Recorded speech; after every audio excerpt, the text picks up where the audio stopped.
நேயர்கள் அனைவருக்கும் கேஎஃப்எம் மீடியாவின் அன்பு வணக்கங்கள். அனைவருக்கும் மாட்டுப்பொங்கல் தின நல்வாழ்த்துக்கள்.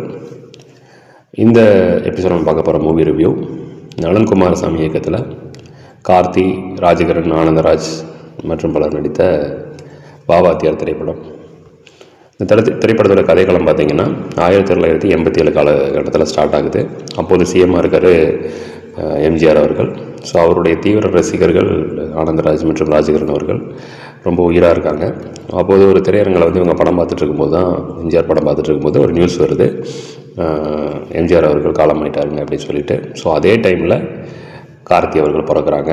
ஸோ இதுக்கு ரெண்டுக்கும் தொடர்பு இருக்குது, எம்ஜிஆரே திரும்ப பிறந்திருக்காரு அப்படின்னு சொல்லி ராஜகிரண் அவர்கள் குடும்பத்திட்ட சொல்லி நம்ப வைக்கிறாரு. அதுக்கப்புறம் அவர் அப்படியே வளர்க்கணும், ஒரு நல்ல மனிதனாக வளர்க்கணும், ஒரு அதிகாரியாக வளர்க்கணும் அப்படின்னு சொல்லிட்டு ஆசைப்பட்டு ஒவ்வொரு கடத்தையும் அவர் கடக்கிறாரு. இவருக்கு அந்த மாதிரி வளர்கிறதுல இன்ட்ரெஸ்ட் இல்லை. அவருக்கு எதிர்நாயகனாக வளர்கிறதுல தான் இன்ட்ரெஸ்ட். அப்படி பார்த்திங்கன்னா நம்பியார் அவருக்கு ரொம்ப பிடிக்குது. ஸோ அந்த மாதிரி சின்ன சின்ன ரவுடிசம் வேலைகள் இதெல்லாம் பண்ணி தாத்தாவுக்கு தெரியாமல் நம்ப வச்சிட்ருக்காரு. ஒரு கட்டத்தில் அவருக்கு தெரிய வருது, ஒரு பேரை இப்படி தான் வளர்ந்துருக்காங்க அப்படின்னு சொல்லிட்டு. ஸோ அதுக்கப்புறம் என்ன ஆச்சு, மறுபடியும் எம்ஜிஆராகவே மாறினாரா இல்லை நம்பியாராகவே தொடர்ந்தாரா அப்படின்னு சொல்கிறது தான் இந்த படத்துடைய மீதி கதை. இந்த படம் சொல்லப்பட்ட மெசேஜ் நல்லவனாக இருக்கணும், தப்பு பண்ணக்கூடாது, ஒரு நல்ல கோட்பாடாக வளர்ந்தோம்னா நமக்கு நல்லது நடக்கும் அப்படின்னு சொல்கிறது அந்த படத்துடைய ஒன்லைன் ஸ்டோரி.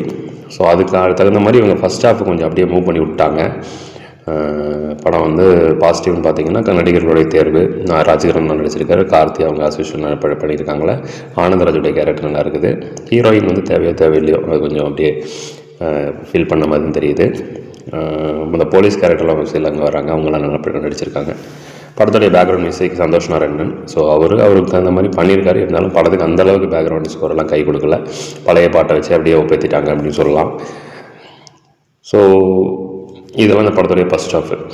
படம் எல்லோரும் பார்க்கக்கூடிய திரைப்படம் தான், அதனால் ஆபாசமான காட்சிகள்லாம் இல்லை. படத்துடைய பிரச்சனை என்னென்னு கேட்டிங்கன்னா படத்துடைய செகண்ட் ஹாஃப் தான் ரொம்ப லேகு. எம்ஜிஆர் திரும்ப திரும்ப வர்றது காட்டுறாங்க. அது எல்லாருக்குமே அது ஏற்றுக்க முடியுமா தெரியல, அந்த அளவுக்கு தான் அந்த காட்சிகள் படமாக்கியிருக்காங்க. ஸோ அதை இன்னுமே கான்சன்ட்ரேட் பண்ணியிருந்தால் படம் நல்லாவே வந்திருக்கும். ஸோ அந்த இடத்துல போட்டோ விட்டாங்க. அந்த மாதிரி பேக்ரவுண்ட் ஸ்கோரிங்கெல்லாம் கொஞ்சம் இழுத்துட்டாங்க. ஸோ திரும்ப திரும்ப ஒரே சீனுக்குள்ளே அப்படியே ரவுண்ட் அடிச்சுட்டு இருக்கிற மாதிரி, அதாவது ராஜகிரண் ஒரு சீனில் தவறுற மாதிரி காமிப்பாங்க. ஸோ அதுக்கப்புறம் படம் அப்படியே படுத்துருச்சுன்னு சொல்லலாம், அந்தளவுக்கு தான் படத்துடைய காட்சிகள்லாம் இருக்குது.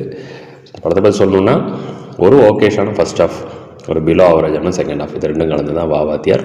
படம் பார்த்துருந்தீங்கன்னா நீங்களும் உங்களுடைய கருத்துக்கள் என்னங்கிறத பதிவு பண்ணுங்கள். மீண்டும் மற்றும் ஒரு திறமை சந்திக்கலாம். நன்றி, வணக்கம்.